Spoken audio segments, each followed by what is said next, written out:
Hello Jeep fam, AMC Jeep Man here. I stopped in Lexington, South Carolina at Gr8Tops Jeeps to show you something that if you want one and you don't want to wait on Jeep to build it, well here it is, the JTruck.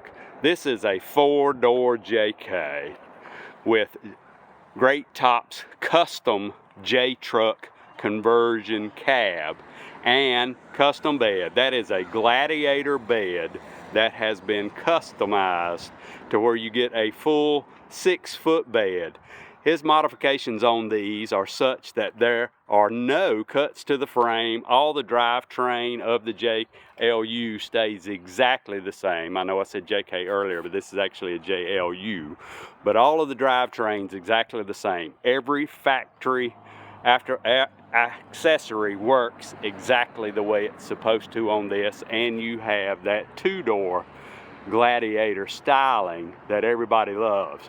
Plus this one's perfect because it's red, and if he's not watching, I may have to drive it home. Anyway, y'all have a blessed day. We'll see you soon. Contact Matt at Gr8Tops if this is something that interests you.